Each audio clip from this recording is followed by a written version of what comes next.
In a small, secluded town, nestled deep in the woods, there was a place the locals dared not speak of: Hollow Creek. The creek ran through a dense forest, its waters dark and murky, reflecting the twisted, ancient trees that loomed overhead. No one ventured there after dark, not since the disappearances began. It started decades ago when a group of children from the town went to Hollow Creek to play. They were seen laughing and chasing each other near the water, but as the sun dipped below the horizon, they vanished without a trace.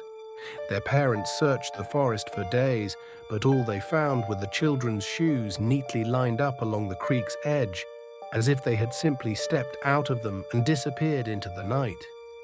Over the years, more people went missing: hikers, campers, even a few curious souls who thought they could solve the mystery of Hollow Creek.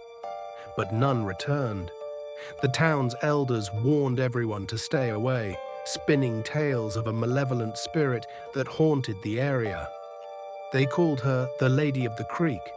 Legend had it that the Lady of the Creek was once a woman named Eliza, who lived in Hollow Creek long before the town was established. Eliza was known for her beauty and kindness, but also for her tragic love story.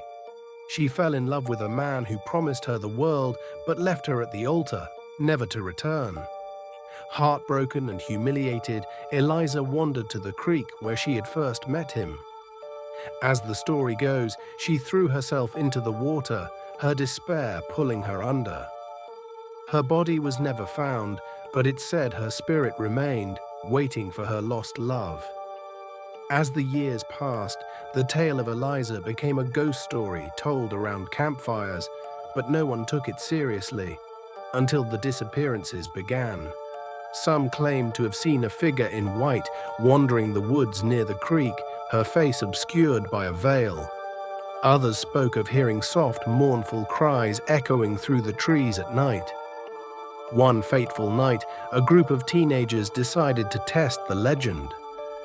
Armed with flashlights and bravado, they made their way to Hollow Creek, determined to film the ghost and become overnight sensations. As they approached the creek, the air grew colder, and an eerie fog began to rise from the water.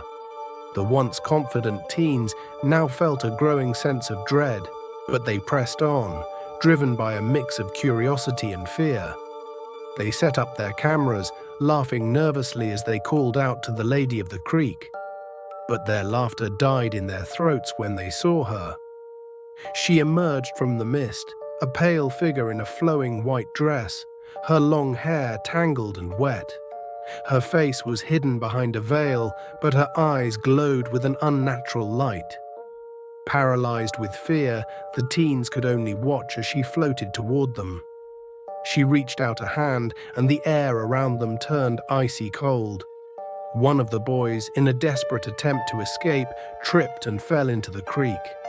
The water swallowed him whole, and the others could only stare in horror as he disappeared beneath the surface, his screams muffled by the rushing water. Panic set in, and they ran, abandoning their cameras and their friend. They didn't stop until they reached the edge of the forest, gasping for breath and too terrified to look back. When they finally did, the fog had lifted, and the night was eerily silent. They knew better than to return for their equipment. The footage they captured was later found by a local hunter, who turned it over to the authorities. The video showed the teens joking and laughing as they set up near the creek, followed by the sudden appearance of the ghostly figure. The camera went dark after the boy fell into the water, but the audio continued, recording the terrified screams of the group as they fled. The last sound on the tape was a soft, haunting voice whispering, "Come back." The townsfolk didn't need any more convincing.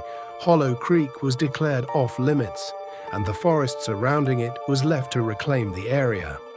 The Lady of the Creek was never seen again, at least not by anyone who lived to tell the tale. But on cold, foggy nights, some say you can still hear her voice, calling out for the one who broke her heart, forever bound to the dark waters of Hollow Creek. And so the legend of Hollow Creek lives on, a chilling reminder to those who dare venture too close. Some spirits are best left undisturbed,